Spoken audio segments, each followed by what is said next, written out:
Si Gabriel est la menace principale de la série en tant que monarque, il n'en est rien dans la dimension que l'on a pu entrevoir au début du dernier Miraculous World, puisque dans cet univers, Gabriel est le protagoniste de l'histoire et combat un autre individu qui a endossé le rôle de l'antagoniste, le Suprême. À travers cette vidéo, nous allons essayer de déterminer l'identité de celui-ci parmi plusieurs suspects. Je tiens à préciser que ce ne sont que des théories et que je ne détiens pas la vérité absolue. Maintenant que tout est au clair, commençons.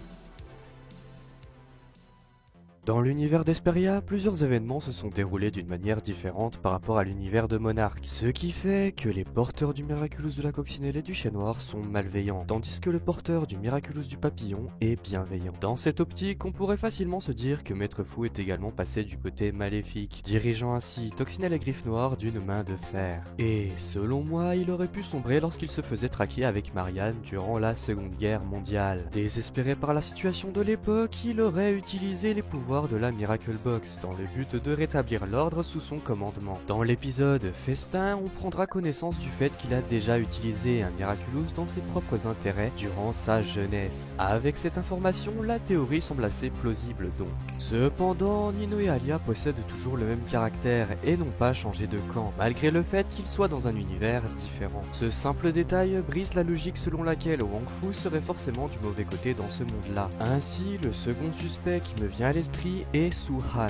Même s'il n'a pas servi à grand chose dans l'univers principal, on sait qu'il possède un fort caractère quand il s'agit de la protection et de la gestion des Miraculous. Admettons que ce soit lui qui ait survécu à l'incident du Temple des Gardiens à la place de Maître Fou. Avec sa manière de penser qu'il nous a montré dans l'épisode Fou Furieux et dans l'épisode éphémère, il serait aisément imaginable de se dire qu'il aurait fini par vouloir tout contrôler, au point de causer du tort aux civils et de sceller les Kwami, afin d'empêcher les porteurs de mener une révolte contre sa propre personne. Mais je pense que l'on peut encore creuser plus loin. Lila Rossi n'est pas un personnage aussi effacé que Su-Han, mais une chose est sûre, elle est une talentueuse manipulatrice qui a toujours un coup d'avance sur ses cibles. Ayant une rage profonde envers Marinette, ça ne m'étonnerait même pas qu'elle puisse récupérer la Miracle Box avec un stratagème tordu pour parvenir à ses fins. Sauf que là, un problème se pose. Comme je l'ai dit tout à l'heure, elle la déteste. Donc pour quelle raison lui aurait-elle donné un Miraculous? Cela va complètement à l'encontre des motivations de Lila. Et c'est pour cette raison que j'ai pensé à un tout dernier suspect, à un personnage que nous connaissons depuis bien longtemps, mais que je n'ai quasiment jamais vu en tant que proposition pour le rôle du suprême. Je parle bien sûr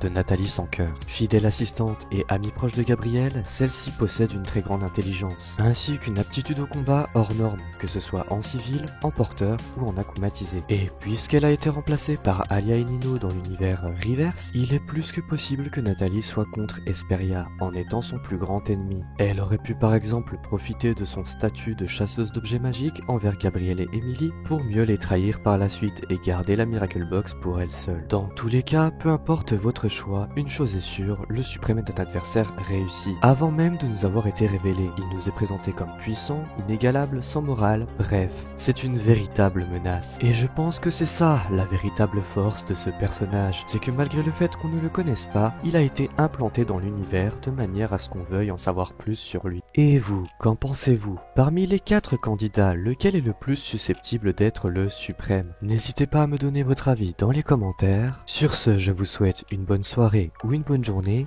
À plus.